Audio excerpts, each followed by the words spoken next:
ఎంత మంచి సినిమా అయినా అందులో చిన్న విలన్ ఉంటాడు. మనకు ఓ విలన్ ఉన్నాడు. ఆయన వస్తే అరెస్ట్ చేస్తారట. మన నాయకుడిని జైల్లో వేసి ఏం చేయగలిగారు? ఇప్పుడు ఆయన బెదిరింపులకు మనం భయపడాలా అని మంత్రి నాలా లోకేష్ ప్రశ్నించారు. ఆయన కంటే ముందు ఇలాగే మాట్లాడిన వారి పరిస్థితి ఇప్పుడు ఏమైందో గుర్తుంచుకోండి అని మంత్రి నారా లోకేష్ అన్నారు. సిటీ నియోజకవర్గ కార్యకర్తల సమావేశంలో ఆయన మాట్లాడారు. ఈ మధ్య వారు ఎగిరెగిరి వస్తున్నారు, రప్పా రప్పా అంటున్నారు. మేం 2 రప్పాలిస్తాం, రెడ్ బుక్ లో 3 పేజీలే అయ్యాయి, ఇంకా చాలా ఉన్నాయి, ఎవరికి ఎప్పుడు ముహూర్తం పెట్టాలో నాకు బాగా తెలుసు అంటూ హెచ్చరించారు. చట్టాన్ని ఉల్లంఘించిన వారిని కూటమి ప్రభుత్వం వదిలిపెట్టదన్నారు. రాష్ట్రానికి చంద్రబాబే బ్రాండ్.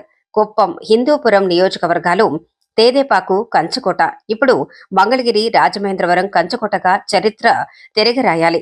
కష్టకాలంలో ఆదిరెడ్డి కుటుంబం మాకు అండగా నిలిచింది. మేం కూడా వారికి ఎల్లప్పుడూ అండగా ఉంటామన్నారు.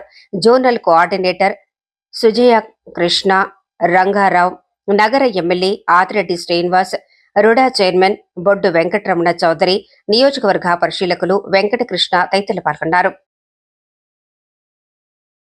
మనసులో నేనేం దాచుకోను, ఎందుకంటే మనందరం ఒక పెద్ద కుటుంబం, కలిసికట్టుగా నడవాల్సిన కుటుంబం. సో నా మనసులో ఏమున్నా పలికేది ప్రేమగా పలుకుతా, కోపం వస్తే అంతే ఘాటుగా చెప్తాను. మన మంచి కోసం, పార్టీ భవిత కోసం. ఈ భూమిపైన మనందరం శాశ్వతం కాదు, మీ లోకేష్ కూడా శాశ్వతం కాదు. కానీ విశ్వవిఖ్యాత నరసార్వభౌమ స్వర్గేసి నందమూరి తారక రామారావు గారు స్థాపించిన తెలుగుదేశం పార్టీ శాశ్వతం. నిన్న మొన్న కొంతమందితో మాట్లాడుతున్నా, వాళ్ళందరికీ చెప్పా, అన్నగారు ఏ ముహూర్తంలో పార్టీ స్థాపించారో తెలియదు, కానీ చాలామంది అన్నారు తెలుగుదేశం పార్టీని భూస్థాపితం చేస్తా ఉన్నారు, తెలుగుదేశం పార్టీ ఉండదన్నారు. కొంతమంది పార్టీ వీడి వెళ్ళినప్పుడు కూడా పెద్ద పెద్ద మాటలు మాట్లాడారు, కానీ కార్యకర్తలే చూపించారు తెలుగుదేశం పార్టీ అనేది రాబోయే 10 కాదు కదా 100 సంవత్సరాలు ఈ భూమి పైన ఉంటుంది. తెలుగు జాతి ఉన్నంత వరకు తెలుగుదేశం పార్టీ ఉంటాం శాశ్వతం. మనందరం చూసాం, ఒక పద్ధతి ప్రకారం మనం పనిచేసుకుంటూ వెళ్తున్నాం. కానీ రాష్ట్రంలో కూడా ఒక సైకో ఉన్నాడు.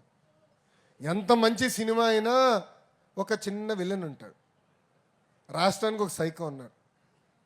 నిన్న మొన్న మాట్లాడుతున్నాడు, అరెస్ట్ చేస్తాడంట.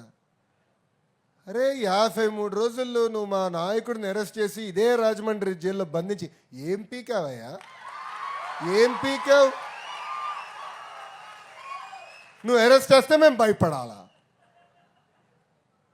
అరే ఇట్లా నీ ముందర చాలామంది పెద్ద పెద్ద మాటలు మాట్లాడారు.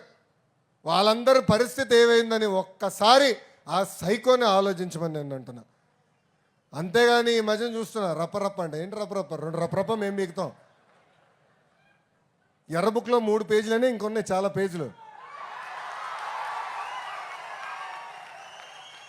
ఎవరికి ఎప్పుడు ముహూర్తం పెట్టాలో నాకు తెలుసురా భయ్. ఎందుకో ఆవేశం, ఎగిరెగిరి వస్తున్నారు.